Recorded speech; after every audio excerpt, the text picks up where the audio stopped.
candidates before they vote. Yep. So I really appreciate you joining me and giving me some advice on what I should be looking out for when I am going to vote. Not a problem. I'm happy to be here. Yes.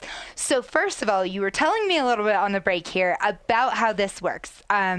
So the city of Arvada is a city council manager. Yes. Okay.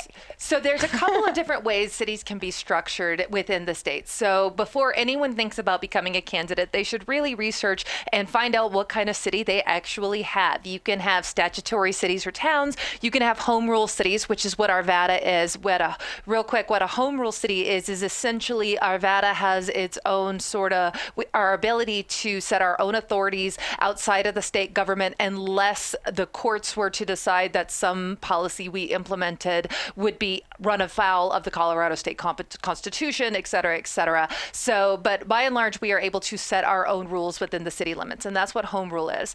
And then in terms of council structure, you have a couple of different models as well. You have a mayor council version where the mayor is a much stronger position. Arvada is going to be a council manager position where our city manager actually has a good deal of the authority in the city. And what our city manager does is the council advises and sort of sets policy and sets direction and approves larger things. And then the city manager is the one who figures out how to implement those on behalf of the citizens of Arvada. Okay, so when I'm thinking of council, what I actually go to is Game of Thrones. Okay, yeah. So the King's like Council. the small table. Yeah, right? And so you have 7 members of your council in Arvada. We do. We have a mayor, and he leads the meetings, and then we have 2 at-large seats that represent the entire city, and then we have 4 districts that carve up the city, and I'm running in District 2, which is going to represent Eastern Arvada. Okay, fantastic. Well, I'm going to step back a little bit. I appreciate the overarching view there because there's a lot I've got to learn. I'm not originally from Colorado, though I did start voting once I moved to Colorado. It changes from suburb to suburb, so don't worry about it. Good to know. Good to know. I'm not too behind the times. Yeah. Fantastic to learn. So I want to talk a little bit about you and your background. So you are running for city council, but you do have a job. You are a mom. Yep. You 3-year-old, yes? She turns 3 in August. Oh, yes. Well, happy early birthday. Thank you. I have seen pictures. She's adorable. Yeah, she's great. So cute. But I want to hear a little bit about your background and ultimately what led you to wanting to run for city council. Perfect. Well, the quick and dirty is that I was born in a really small town in rural East Texas. That's where I was raised. Really tight-knit community. People were there for each other. Beautiful town square with a courthouse that lots of little shops and eateries on it, town festivals, just that wonderful small town community feel. And I grew up there, went off to college, moved to Washington, D.C. to get my master's degree and work there. I wound up living in D.C. for about 8 years, doing everything from nonprofit to for-profit to government work. I've really covered the public, private, and nonprofit sectors, which is, I think, one of the things that will give me insight into serving on city council, because I've kind of covered all of those bases. My husband is a Colorado native. He's a 3rd-generation Colorado native, actually. And so we got married when we were living in D.C., and he really missed his mountains. And so that's when we were ready to do the whole house dog kid thing. He brought me out here, and I swear the first time I saw the mountains, I was like, oh, this is home. This is where I want to be. So we got an apartment downtown Denver, but that is just, Denver is amazing. Don't get me wrong, but Lodo's not the kind of place where you want to have a kid and a dog. You know, it's just, I wanted a yard. So we started looking around and we found Arvada, and all it took was one lunch in Old Town Arvada for me to completely fall in love. It reminded me a little bit of my hometown and that community feel and just that specialness. Arvada's a special, special place. It really is. And I love it so much. And so we moved out to Arvada, been there about 6 years now. And we have the house, the dog, and the kid. So, so I've been in Arvada, like I said, for quite a few years now. And what made me want to run is, you know, running isn't really something that I was looking to do. Like you said, I'm a working professional. I work in communications and international relations and trade. So that's kind of my where I am in the professional space. However, my current city councilman is term limited and retiring. So there was an open seat coming up, and it kind of, I started looking at it and going, this is an amazing community, but just like with any community, there's more that we can be doing. There can be, particularly in my side of Arvada, it's a much older side of the city. There's a lot more single family density and things like that. And there's not as much investment into that part of the city in terms of placemaking and community building. And what more can we be doing to make this not just the place where I want to raise my daughter, but where my daughter's going to want to come back and raise her daughter too. And so that's really what inspired me to step up and run. Fantastic. That's lovely to hear. And I think a lot of people are actually motivated by their communities and seeing how they can help and get involved. So I love hearing that for you, for Arvada, and that it reminds you a little bit of home. I too grew up. It is home. Yeah, well, it is home for sure, but it reminds you of your childhood, which is a big deal. Absolutely. So I want to talk. I appreciate hearing the motivation, but I want to talk specifically about campaigning and what that has been like for you. So clearly, this is your first year campaigning ever. Ever. And so I think there's a lot more that goes into it than the public knows. Yeah, I have been rather shocked. I'm not going to lie. I had not run a community. I've canvassed for other candidates. I've knocked doors and I have shared things on social media like we all seem to do these days. And I've followed politics. Obviously, I worked in DC. I'm not a complete novice at what goes into governing. However, in terms of campaigning, I've never done it for myself. I've never been campaign staff before. So this was very much a surprise. And what I started with was, so you go down and you meet with your city clerk. And I would say that's going to be one of your top resources from the very beginning, your city clerk. And the reason why is that's going to be the person who knows the rules. And there are rules. There are campaign finance limits. There's campaign reporting. You need to know your deadlines and all kinds of things. And these are really, really important because you can be fined quite heavily if you miss these things. And there are rules about when you can start gathering money. There are rules about when you can start sending mailers. There's rules about when you can put up your yard signs. So the first thing you want to do is talk to your city manager and make sure that you are going to be in compliance and what the expectations are going to be of you sitting on council, the time requirements and the citizen interaction requirements, and make sure that this is truly something that you're not just willing to do, but able to do, because not everyone's in a position to be able to do that. And that also goes into why I was able to run. I'm very lucky that I have a stay-at-home partner. My husband is able to stay home with our little girl, which enables me to be able to have the time to be able to do this, whereas I don't think a lot of working moms otherwise would be able to. And so you start with your city manager. And then you can go into other things. I highly recommend setting up meetings with major stakeholders in your community. I have met with our police chief, with our city manager, with other members of council who are currently there, asking their advice, what they think the most important issues are facing their particular jobs. Meet with your local chamber president. I've met with Camby Welch, who's executive director of the chamber in Arvada. And these are just your really important contacts that you need to know, but also need to know you if you're going to be working with them for 4 years or more. Oh, yeah, absolutely. Yeah. So talk to me about, there's so much. I didn't know that you had dates and deadlines for when you can start giving your mailers out and putting your road signs, your yard signs. Yeah, and that will also vary based on the municipality. Because because Arvada is home rule, we are able to set certain rules on when certain things can be done and when your finance reporting. So again, that's why it's so important to meet with your city manager, because what's happening in Centennial or Aurora or Lakewood is going to be completely different than what's happening in Arvada. Oh, yeah. 100%. Yes, we have a lot of diversity when it comes to laws with our municipalities. So I want to take a moment here to talk specifically about campaign finance. Okay. Yes. So it's expensive to run. Shockingly so. Yes. That's been the other thing that has really, really surprised me. It is expensive to run, and the scary thing is that it's getting more and more expensive to run every single election. Yeah. Even just 15 to 16 years ago, this particular race would have been maybe a $5,000 to $8,000 race. Now we're inching pretty far up there. I don't want to get too much into specifics, but I will say that it's intimidating when you look at the amount of money you need to raise, even just for a city council seat, particularly when when, like I said, you're just a working mom who wants to be involved in the community and bring the expertise that you have to representing the community as opposed to a particular industry per se, which does happen in some races, as we have seen. And so you have to find out who your supporters are going to be. You have to identify them. You have to start calling. You have to start walking doors in your community. You have to start phoning. And it takes a tremendous amount of time to run a campaign just to be able to raise the money and be able to get yourself in front of voters.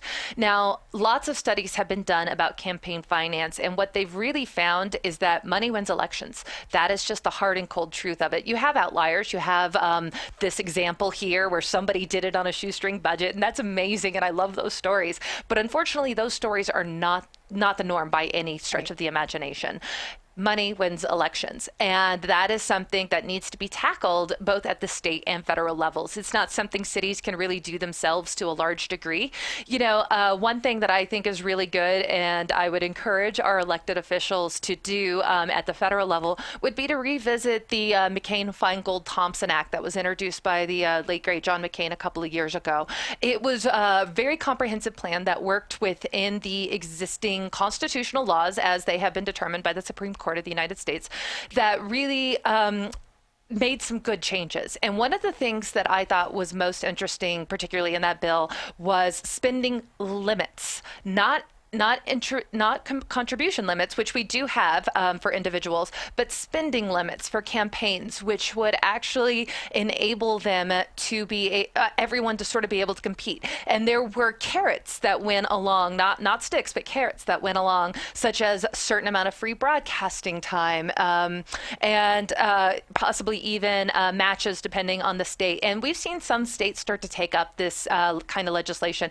Arizona and Connecticut and Maine all have similar bills about clean elections, which I think are really good. And essentially what they do is they provide full subsidies to candidates who agree to certain spending limitations and also private fundraising limitations, which can be really great because it enables candidates to spend more time actually talking to voters as opposed to talking to donors, whichever side of the aisle you're on, I think we would all be really excited to kind of see that in our politics. Even if you are a big donor, I can only imagine how nice it would be to be able to put those resources to things other than elections that may be able to help your own community, help your own family, help your own business. I imagine there are lots of ways we could be reinvesting that money that would be far more beneficial for everyone. Oh, 100%. I agree with you wholeheartedly. Unless you're a campaign consultant, in which case I'm so sorry.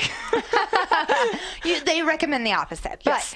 But so I want to break this down a little bit. And campaigns, elections are won by money. Mm-hmm.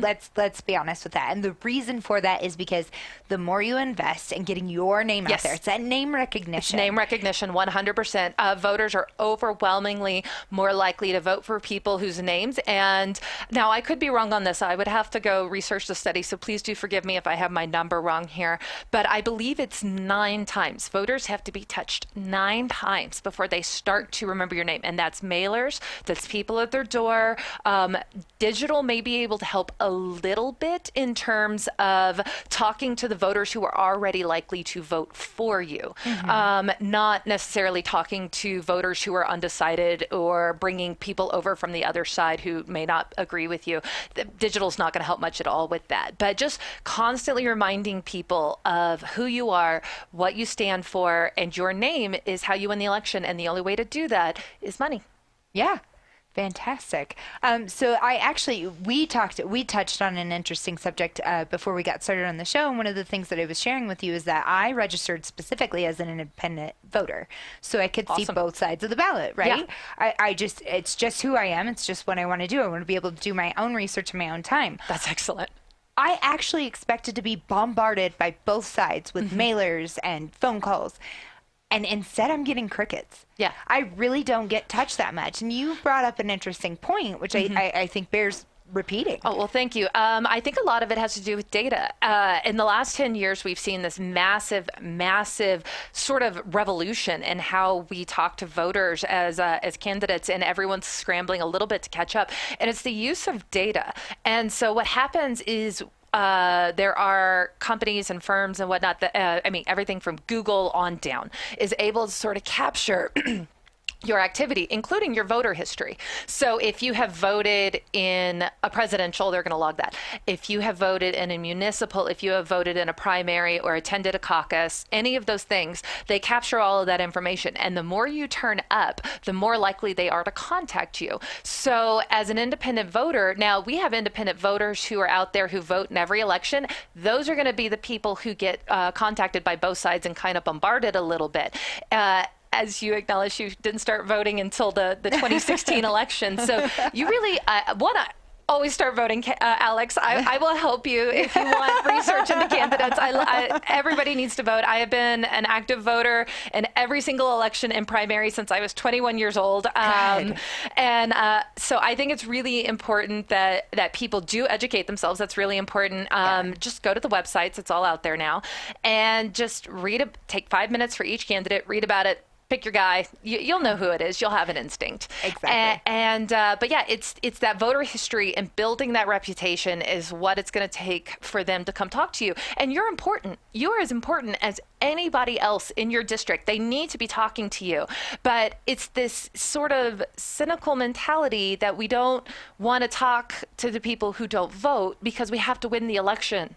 And so that may be a little bit of the way it is, but that maybe isn't the way it should be. Right. And so I think it's really important, just a little personal plug here. Everybody just start voting, care, please care, because that's how citizen government works the best. I don't think that's so much of a plug as it is just pushing for voting, which I wholeheartedly agree. I don't care who you vote for. We all have different opinions. That's how our democracy thrives. So, and frankly, it's the push and pull of disagreement that creates a healthy solution, I think. Oh, yeah. Well said. I like that. I'm going to quote you on that. You should. Please do. So I'm going to turn back here to the actual city council position and what all of that entails. And I'm going to start point blank. I'm going to ask you the awkward question. Do you get paid for that position? Arvada does. Again, this is going to be determined based on your municipality. So Arvada does have a small stipend. It is a part-time position, essentially. You have council meetings on the first 4 Mondays of every month in the evening. You also participate on various boards and committees and then attend various public events. And then you also have your constituent relations. So if somebody emails me about a trash problem or a blight problem, something like that, then what we need to do is we need to take a look at it and then make sure the city manager's office has that information so that they can address any issues that may be happening within the community. Unlike Denver, now Denver is a full-time job. Denver, they have offices, they have staff. That is a major U.S. city, and they are treated accordingly. Whereas in Arvada, along with many suburbs, we don't even have offices. The city manager has an office, obviously, but city councilors, we will wind up taking meetings in coffee shops. Which actually is usually more pleasant anyways. Yeah, absolutely. And you're giving back to your community if you go to a local coffee shop. Exactly. Yeah. Oh, I will always go to, I can't plug my favorite but I do have a favorite that I'm always at. I think I've been there. Probably. It's really good. No, I appreciate that. And so in other words, you're going to have to keep your daytime job. Absolutely. That you already have, right? Absolutely. You are only adding to your plate. You are not replacing anything on your plate. Nope. So with that being said, this had to be kind of a big decision to make for your family. It was very intimidating. And like I said before, one of the reasons I stepped up was I felt that I had the privilege to. And by that, I mean that being a mother in my mid-30s with a professional job, it can be very difficult for families in those situations to be able to have the time commitment that it takes to this. Having a stay-at-home husband who is an amazing, amazing father really enables me to be able to do that. Otherwise, you have to wait until your kids are older, until you're retired, or unless you're independently wealthy, which is so often why we see the same people stepping up to run again and again and again, because they are the ones who have the ability and the resources to be able to do this kind of a commitment. And there's nothing necessarily wrong with that, but if we want a representative community, if we want everyone's voice at the table and addressing the needs that maybe some other people in the community don't see because they're not in that situation, then we need people to be able to step up. And I am, like I said, young professionals and young families, I'm in that sort of box. And I was looking around and I'm not seeing too many people like that within my community able to step up because of the limitations. I'm very, very fortunate, very blessed to have the family situation that I have, to have the work-life situation that I have. I have an amazing job that allows me a great work-life balance. And so I decided to be a bit of a masochist and run for office as opposed to just enjoying my nice life. I wouldn't say masochist so much. I think at some point we give in to our passions. Yeah. And it's clear that you're so passionate about your community that you chose to run. And it's not an easy task by any means. Tell me first of all, what has been most surprising to you? You mentioned that how much it takes to run was surprising, and how much time. So I would say the most surprising thing is how often your friends' dogs get sick when you're asking for volunteers. Oh yeah, I'll be there on Saturday. Oh no, you won't believe it. My dog has kennel cough again. So that is absolutely the most surprising thing. I say a little bit of tongue in cheek. I appreciate any time anyone can give at all, always. Because nobody owes you anything. That's something people need to always keep in mind. Nobody owes you anything. If you choose to do this, you're the one doing it, and you need to be the one who does do it. And if people are willing to be gracious and give their time, give their resources, give their help, however that may look, you always got to be appreciative of that. And I think that is something sometimes people who are in the trenches a little too long start to lose sight of. And that is not something that I ever want to lose sight of. So there's absolutely that. And then the other thing is who your supporters actually will be. It can be very surprising to see who steps up and you're like, I had no idea you even cared about this, but thank you for coming over. I really appreciate it. So just keeping the people in mind, keeping the focus on your supporters, keeping your eye on the prize, and talking to the voters and trying to remember what it's really about is what it's really about. Fantastic. We do have just a few minutes here left. I want to get one. What is your platform? My platform is sort of live, work, play. So I want to talk about housing that is affordable so that our teachers and our firemen and our police officers can afford to live in the communities where they serve. That goes into working, which is basically ensuring that our city jobs, again, your fire, your police, your city workers are paid living wages so that they can afford to stay in the communities. And then play, like I said, placemaking, investing in our communities. So our parks, our bike trails, our community festivals. I would love to see some investment into restoring some of the old, more rundown areas, maybe looking at creating an arts district, looking at creating some co-working spaces for our young professionals, and just looking at ways that we can really keep the city forward looking so that we're not looking at 4 years from now until the next election cycle, but that we're looking 40 years from now. How are we investing in our community today to make sure that we preserve the Arvada way of life, which is truly a special, amazing city, and take care of that, not just for ourselves, but so that we set the next generation up as well. Fantastic. Where can I find more information about you? It's real easy. It's Lauren for Arvada is everything. So that's LAUREN. FOR Arvada. So that's laurenforarvada.com, laurenforarvada@gmail.com, and laurenforarvada on Facebook. I made it easy. I love it. I'm glad you were able to get that name too. That is awesome. Thank you so much. It has been an absolute pleasure. It's been great to be here. Thanks, Alex. Thank you.